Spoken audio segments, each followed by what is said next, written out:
Once, a flute danced in the air while the old man vanished like magic. The tree in front also disappeared. From then on, Edward was obsessed with magic.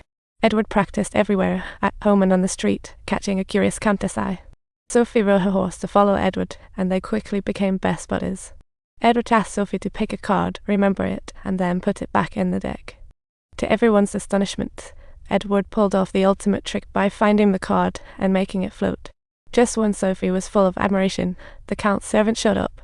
Because of Edward's humble background, Sophie's family disapproved of their romance, but a love seed quietly sprouted in their hearts.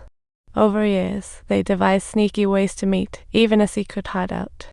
Edward promised Sophie that one day he would take her away, so he crafted a magical necklace that changed shape when the pendant was bent the other way.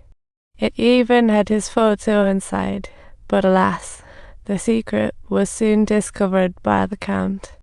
They hid in the secret lair, wishing Edward could magic them away.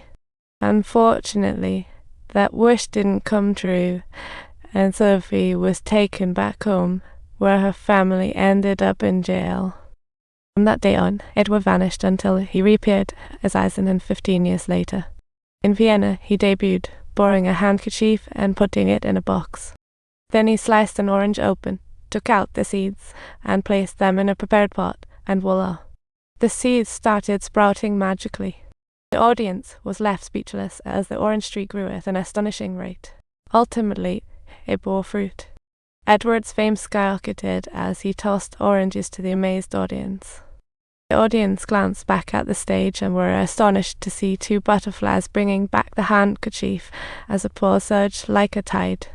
In an instant, Edward became a hot magician, with media and newspapers clamoring to cover his shows.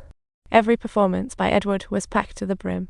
Nobody wanted to miss this visual feast. A detective showed up with guards, curious since the prince wanted to see Edward's performance that night, eager to learn the secrets behind the tricks.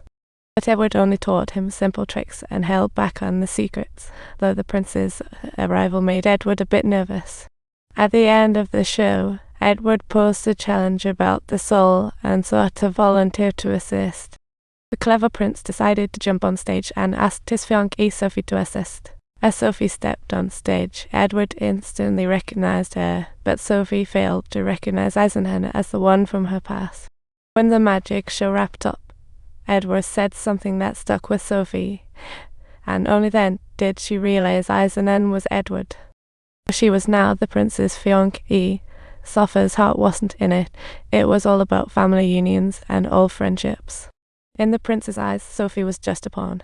After a quick chat, they parted ways. A henchman watching Sophie witnessed the scene and spilled the beans to the detective.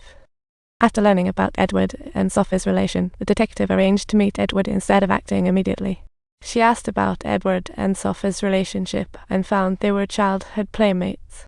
The detective advised Edward to keep his distance from Sophie to avoid the prince's wrath. Even though everyone thought she was close with the prince, she was really just a servant in his shadow. Shortly thereafter, to celebrate this special occasion, the prince hosted a magnificent gala and specially invited Edward as a guest performer. Edward waved at a blank canvas, and surprisingly, an image appeared to leave the delegates speechless. They couldn't resist making jokes, resulting in an outpour of laughter erupting from the audience.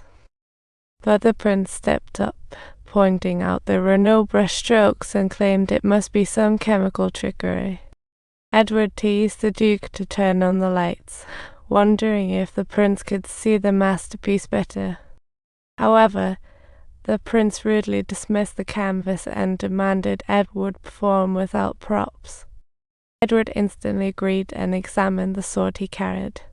He invited an elderly warrior to give it a try, but that sword was much tougher than it looked. No matter how hard he tried, the warrior couldn't pull the sword, and the pressure slowly shifted to the prince. The prince glared angrily at Edward, but Edward seemed determined to keep the show going.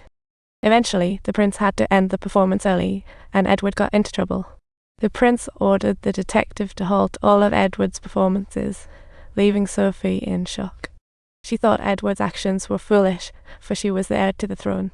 After the gala, Sophie decided to take matters into her own hands. The once extinguished love flame suddenly reignited at this moment, as Sophie confided in Edward the secret that the prince was plotting to use Hungarian forces to overthrow his father's reign. Sophie's family must ally with the prince, thus ensuring that Hungary would lend him their support. Edward wanted Sophie to run away with him, but she knew that would put them on the run from both families.